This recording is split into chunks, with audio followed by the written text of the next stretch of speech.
Hey guys, it's Sam, and this is my June wrap-up. June was a slow reading month for me, so I don't have a ton to talk about, so let's get into it. The first two books I did not read back-to-back, but I wanted to talk about them together because it was Paper Girls Volume 2 and 3.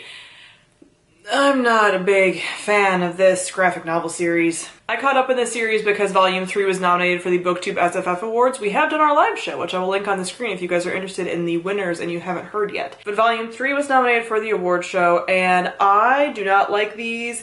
It's doing something with like time travel and time stuff and whatever, and people are like, oh, it's kind of like Stranger Things, except for that setting up for failure because it's nothing like Stranger Things besides just the original, the kids being from the 80s, but then they get kind of transported all around time and stuff. And nothing has been explained in 3 volumes. And I can forgive a lot of things about graphic novels. They can be complicated, they can be weird, but you have to explain things to me. You can't just keep throwing things at me and being like, you don't know what's going on, but it'll be explained later. 3 volumes in is too long, in my opinion, for there to not be any answers whatsoever to anything. No thank you. No thank you. I don't care about the characters enough, I don't care about the plot, I don't think the world is that great or that cool, like, the stuff that's happening isn't even that interesting to me. So, I don't care. I give this overall, the whole series, 2 stars. I gave both volumes 2 stars because they're not the worst things ever. They're not horrible. There is some merit to them. They can be even funny at times, but like, I don't like wasting my time.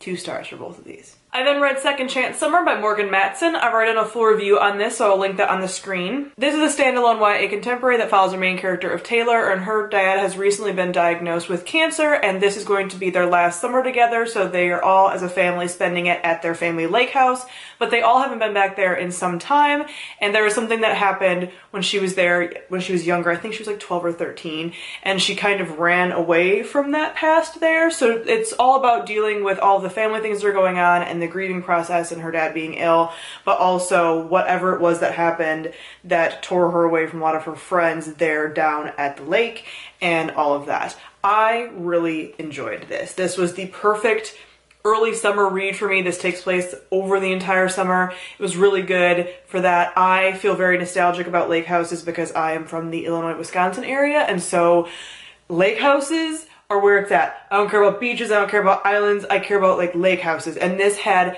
everything, that whole lake house feel and aesthetic and everything, which was amazing. And I also really enjoyed the character dynamics and the relationship with her dad. If you have any kind of books where there's a strong father-daughter relationship, it's gonna tug at my heartstrings every single time, so I really enjoyed that.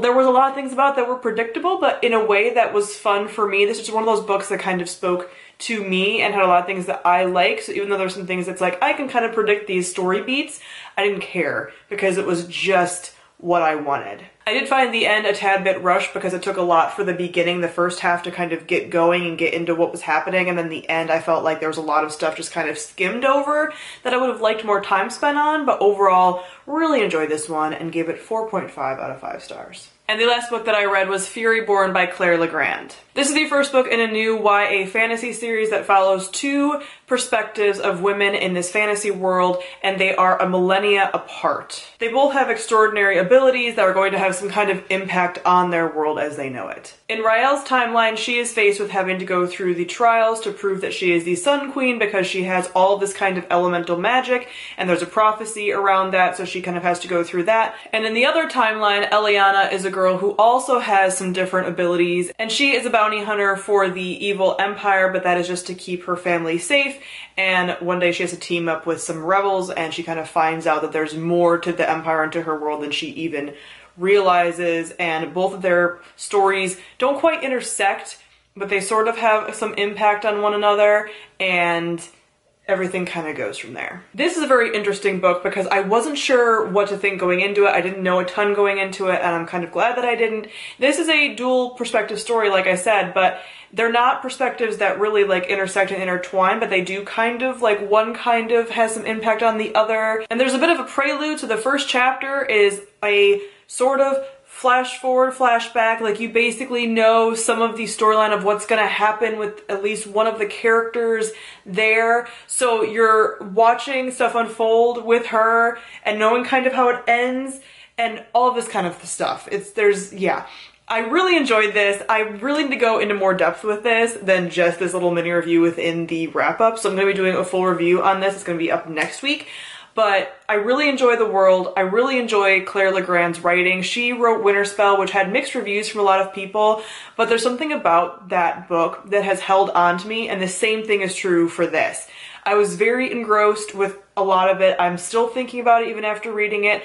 It's not one of those books where like everything is perfect, and there are some flaws to it, but for some reason it just really grips me. I find the world very interesting. It is based on, there's like religion and saints and stuff, but the saints all have elemental magic, so if you like elemental magic. There's also angels, but not in the kind of way that we're typically used to seeing angels, and it's just a very unique fantasy story and setting, and the main characters are both unlikable, kind of angry women, which is something that also very much speaks to me, and I ended up really enjoying this. It took me forever to read, which sucked just because I didn't have enough time, so I feel like I kept losing the thread of the story because I was so busy in my normal life that I didn't have time to pick up and read it. But once I got about halfway through, Tome Topple started, and I was able to binge read this, I was having a great time with it because it is so good. So ultimately I ended up giving this 4 out of 5 stars, and I'll be talking more about it in my review. I'm very much looking forward to the rest of the series and what this foundation has been set for. So that is it for all the books that I read in June. Comment down below, let me know how your reading month went. So thank you all for watching, and I'll see all of you guys soon. Bye!